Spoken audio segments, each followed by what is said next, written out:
To Mississippi now, where Republican Cindy Hyde-Smith has won the state's major Senate runoff race. She defeated Democrat Mike Epsy in an election marred by her controversial remarks on attending a public hanging. Hyde-Smith clinched around 54% of the vote. Both candidates spoke to supporters last night. You know, this win tonight, this victory, it's about our conservative values. It's about the things that mean the most to all of us Mississippians, our faith, our family. But it's those things that I will take to Washington, D.C., that I want to represent all of Mississippians with these values, and I will fight for it, I assure you, every single day. I am your warrior. A minute ago, I did call Senator Cindy Hyde-Smith, and I congratulated her on her victory tonight, and she has my prayers as she goes to Washington to unite a very divided Mississippi. For more on this now, we want to bring in Caleb Bedillion. He's a government and politics reporter for Northeast Mississippi Daily Journal, and he's joining us now from Tupelo. Tupelo. Tupelo. The birthplace of Elvis Presley. Come on. Of course, That's you would right. know that. So listen, Caleb, this comment that Hyde-Smith made about attending a public hanging to support one of her supporters, there was a big deal made out of it on the national level, but I'm not sure exactly how it played in Mississippi, because clearly she won. Were people uneasy with that comment? Did it matter? Did they have to overlook it? Yeah, I think there were a lot of people in my conversations with the Republicans who would have been inclined right away to vote for her without much second thought. I heard a lot of people say, well, she shouldn't have said it. It was a poor choice of words. And there was a lot of thought that she should have apologized immediately. You know, when the video went viral, she originally said, you know, this was an innocent remark and that any attempt to make it negative was ridiculous. It took her over a week during a televised debate between her opponent for her to apologize. And I heard from a lot of people that said, you know, she should have apologized immediately. But, and there was always a but, they'd say, you know, she's the best candidate in the race, or, you know, I've still got to vote for the conservative. We can't send a Democrat to Washington. So for the state's majority of white Republican voters, this video just wasn't enough to move them away from her. Now, it is worth pointing out her margin of victory maybe was less than would have been expected.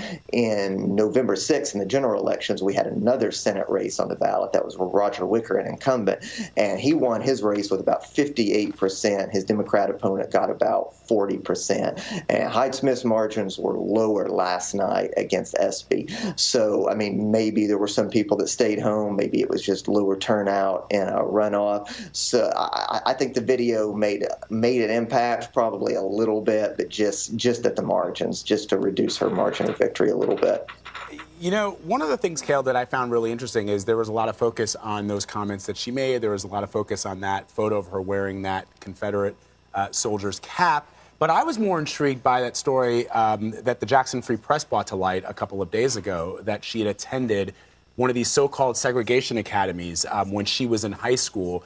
These schools, as you know, popped up across the South as a way to combat forced integration of schools. And it took many, many years for these schools to essentially go away, although there are still a number of them in the South. And the fact that not only did Cindy Hyde-Smith go to these schools, her daughter graduated recently from a school. So it's one thing to say, well, I didn't know. My parents made the decision. I found myself in this school. That is, I'm sure, how it happens for a lot of kids. But now you've also put your daughter in that school. How did that play out in Mississippi?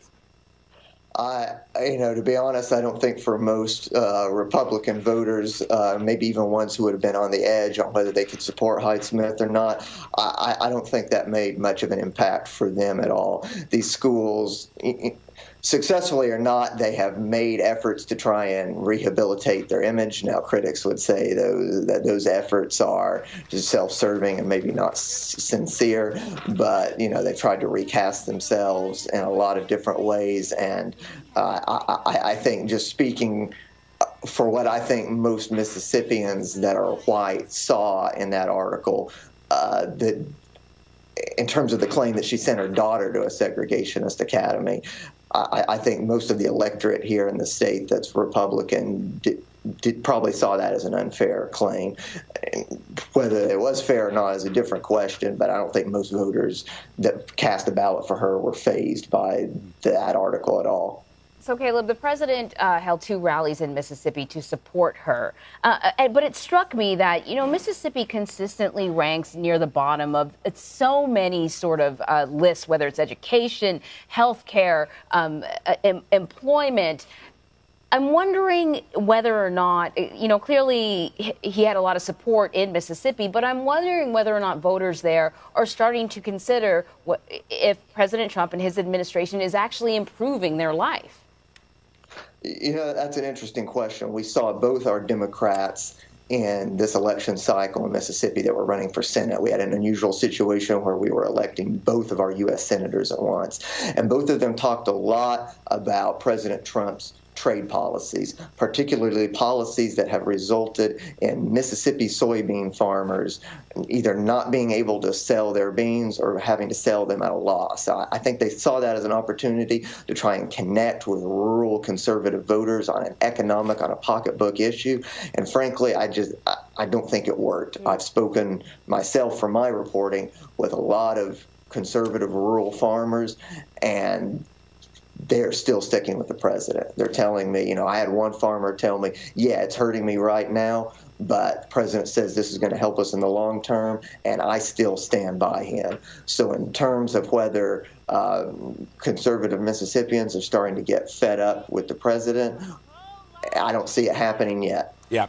Caleb, we did talk about the controversies that sort of dogged Hyde-Smith, but I want to point out, and I want to get your take on the controversies that certainly dogged Mike Espy. I don't know if you feel in Mississippi or people in Mississippi feel that the national press took enough note of the controversies of Mr. Espy, but there were some big whoppers during his very checkered career in public service, including accepting a lobbying payment of over $750,000 from a dictator in the Ivory Coast. He resigned his position from the Clinton administration because of allegations he'd received improper gifts. What was the voting public saying about Mike Espy's checkered past? I'll sure tell you one thing. We've been hearing a lot about it. Commercials, mailers. Mississippi voters have been inundated. In the last couple of weeks of this campaign, it became very, very negative. And we've been hearing a lot about, especially, as you said, the payment from the Ivory Coast.